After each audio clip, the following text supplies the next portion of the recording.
इज़्ज़त कभी किसी से मांगी नहीं जाती है बल्कि ख़ुद कमाई जाती है। रिस्पेक्ट और वैल्यू के सोसाइटी में रहना बिल्कुल नामुमकिन है। ये बिल्कुल उसी तरह है कि जैसे सड़क पर एक शख्स बैठा हो और उसके इर्द गिर्द बेइंतहा लोग हों, लेकिन कोई भी उसकी तरफ ध्यान नहीं दे रहा हो। हमारे पेरेंट्स, हमारे फ्रेंड्स, हमारे इर्द गिर्द के लोग, इवन कि हमारे हस्बैंड भी, और जब हम वर्क प्लेस पे काम कर रहे होते हैं, अगर वहाँ पे भी ये सब अगर हमें रिस्पेक्ट और वैल्यू नहीं दें तो हमें अंदर ही अंदर हम बहुत ज़्यादा हर्ट होते हैं। इससे हमारी सेल्फ़ कॉन्फिडेंस और सेल्फ़ इस्टीम की धज्जियाँ उड़ जाती हैं। आज मैं आपको कुछ बातें बताऊंगी जो अगर आप अपने करैक्टर में ऐड कर लेंगे तो सब आपको वैल्यू देंगे, सब आपकी रिस्पेक्ट करेंगे, चाहे फिर वो कोई भी हो। आपको कोई कितनी ही वैल्यू रिस्पेक्ट दे ये आप ख़ुद तय करते हैं।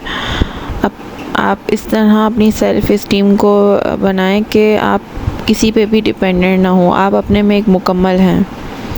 कुछ लोग जो हैं वो कहते तो हैं कि हम ये करेंगे वो करेंगे, लेकिन जो है वो कुछ भी नहीं करते हैं, सिर्फ बातें करते हैं।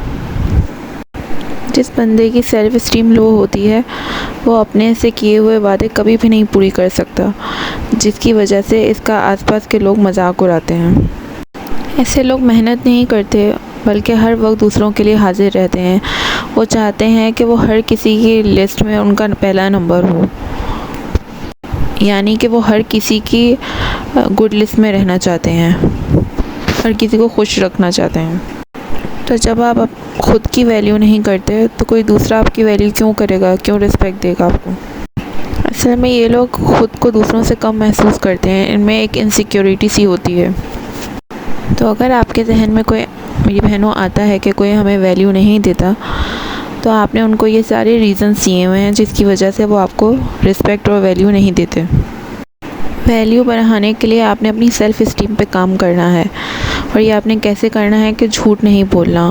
दूसरी बात, दूसरों को खुश करने में नहीं लगे रहना, अपने से किए हुए वादों को पूरा करना है। दूसरों के लिए हमेशा अवेलेबल नहीं रहना है, परफेक्ट और अच्छा बनने की कोशिश नहीं करना, इम्प्रेस करने की किसी को कोशिश नहीं करनी है आपने। दूसरी बात ये है कि आप अपनी बात को कैसे प्रेजेंट करती हैं किसी के सामने, जो बंदा आपकी बात को वैल्यू करे और आपको रिस्पेक्ट दे। तो बाज़ लोग अक्सर कहते हैं कि जब आप बात कर रहे हो और कोई आपकी बात काट दे तो आपको खामोशी से पोलाइटली उसकी बात सुननी चाहिए, ये एक गुड बिहेवियर है। लेकिन ऐसा बिल्कुल नहीं है। अगर आप चुप रहेंगी और अगर आपकी कोई बात काट कर बोलना स्टार्ट कर देगा तो इससे आपकी वैल्यू कम होगी, इससे दूसरे बंदे की बात की ज़्यादा वैल्यू है। आपको ये करना है कि आप एक सेकंड के लिए खामोश हो जाएं और बिल्कुल काम रहें, और उसके बाद बोलें, क्या मैं अपनी बात ख़त्म कर लूँ। इससे दूसरे बंदे को ये इम्प्रेशन जाएगा कि आपकी बात की भी वैल्यू है। आपका ये कहा गया जुमला दूसरे बंदे से हाई रिस्पेक्ट कमांड करेगा। अगली बात मैं ये करना चाहूँगी कि आप में कोई भी कमी या फॉल्ट है उसको मत छुपाएं, उसको जो है अपनी ताकत बनाएं। अगर आप उसको छुपाएंगी और बिल्कुल परफेक्ट बनी रहेंगी तो दूसरा बहुत ही जल्द आपकी वो फॉल्ट को देख लेता है। देखिए, मेरी बात सुने, इस दुनिया में कोई भी परफेक्ट नहीं है।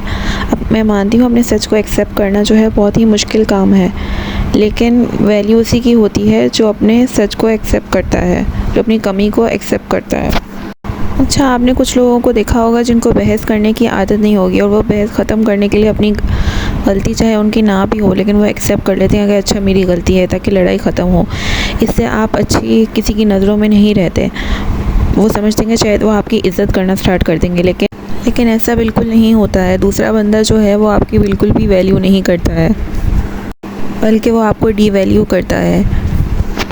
और वो बंदा यही सोचता है कि इसमें तो फाइटिंग स्पिरिट भी नहीं है, इसमें देखें हार और जीत की बात नहीं है, और ना ही कोई आपकी बात को एग्री करे वो ज़रूर माने, ये भी बात नहीं है, लेकिन अपनी बात की वैल्यू रखने की बात है। ये वीडियो आप लोगों के लिए हेल्पफुल रही होगी। अगर आप मेरे चैनल पे नए आए हैं तो सब्सक्राइब ज़रूर करें, और वीडियो को लाइक, शेयर, कमेंट और सब्सक्राइब ज़रूर करें। अल्लाह हाफ़िज़।